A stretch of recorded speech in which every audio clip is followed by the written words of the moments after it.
It's funny. You can cut that part out. Yeah, it's gonna be in the outtakes. I'm not cutting anything out. We're rolling, baby. This is it. Okay.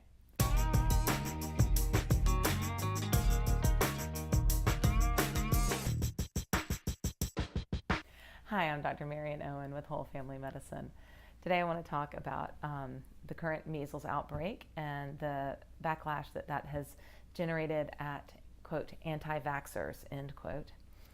As you probably know, at Whole Family Medicine, we follow a delayed and alternative vaccine schedule, one that does get our children vaccinated in time for starting school, fully vaccinated, but that is at a slower pace. If you want more information about that, my rationale for that, you can click the link below for the video that I did explaining that side of our practice.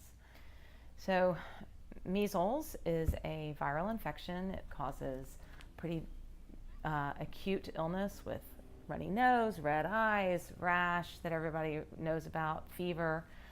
In most healthy children, it doesn't cause any significant disease beyond that, and it doesn't cause any long-term consequences. It does, however, in weaker children and in more severe cases, it can cause death, it can cause long-term brain problems, and a particularly nasty sounding thing called subacute sclerosing panencephalitis that can cause brain damage even 20 years after the infection has happened. So measles isn't something I take lightly. I think it is a serious disease and it needs to be vaccinated against in a safe and effective way. So the problem in talking about this at all is that there is so much heat, there's so much anger on both sides with this and with kind of all things in our country right now. People feel like they need to put their flag in the ground and rally around that flag and scream and yell and not listen to what other people have to say about the issue. At Whole Family Medicine, we try really hard to take your concerns, things that you have heard and understand to be true, into serious consideration as we're designing the best care for you and your family. So with all of that said and in mind, I want to say a few things. The MMR vaccine does work. It does prevent measles, mumps, and rubella. When the vaccine came out, deaths and long-term damage from these vaccines plummeted. The vaccine absolutely did help prevent those things. I cannot support or entertain people who believe that measles, mumps, and rubella were just going to go away anyway. The current outbreak clearly demonstrates that measles spreads easily and well, and once we started vaccinating children, we stopped seeing all of those problems. So the question isn't, should we be vaccinating, but how should we be vaccinating?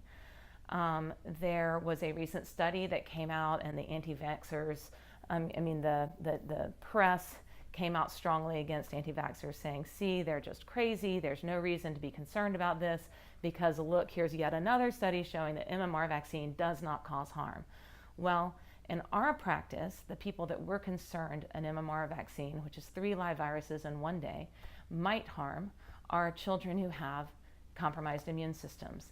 Often we have reasons to suspect that of a child, but certainly we can't know when a child might or might not have a compromised immune system. And so we tend to tread carefully into the vaccine process and through this discussion overall. So you can see that this is a loaded issue for me.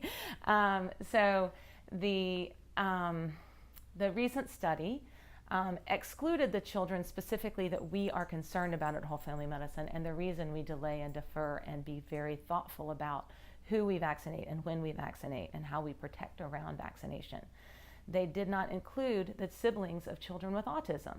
They did not include children that were neurologically damaged prior to the time of the vaccination being due.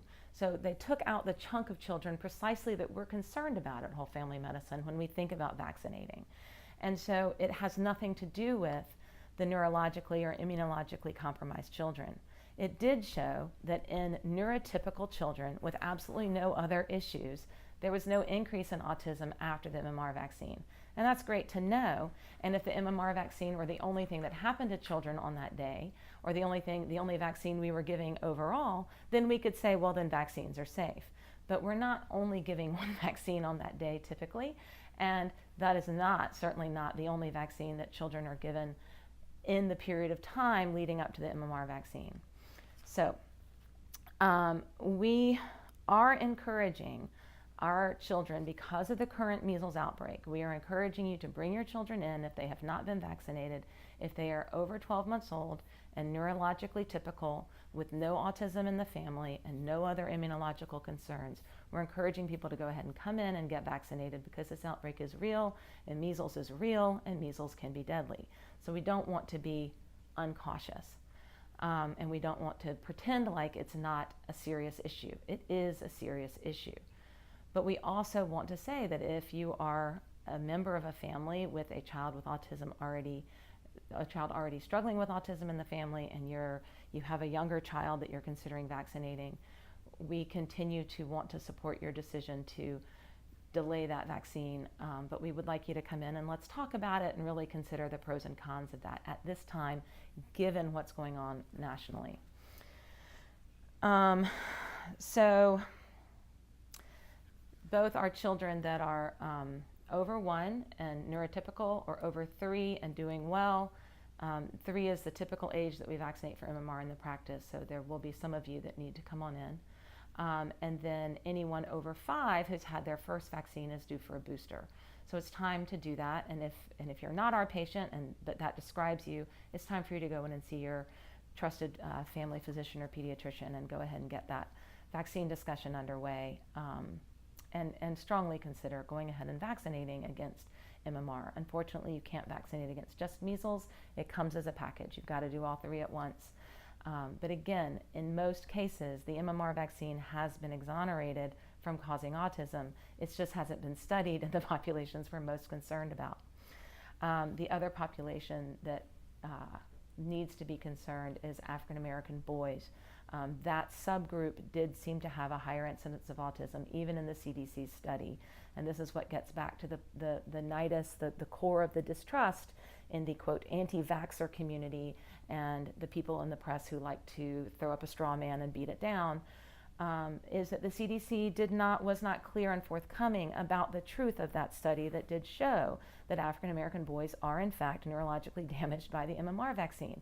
It's a subgroup, but it was a real finding, and they hid it, and then when they were called out, they finally admitted it, but it doesn't generate trust in the rest of their recommendations, and this is again one of these core kind of blocks of trust that makes us set our flags on the ground and then just lock in on our flag instead of really trying to take the data for what it is and consider all of the different ramifications of not vaccinating or vaccinating and protecting your child.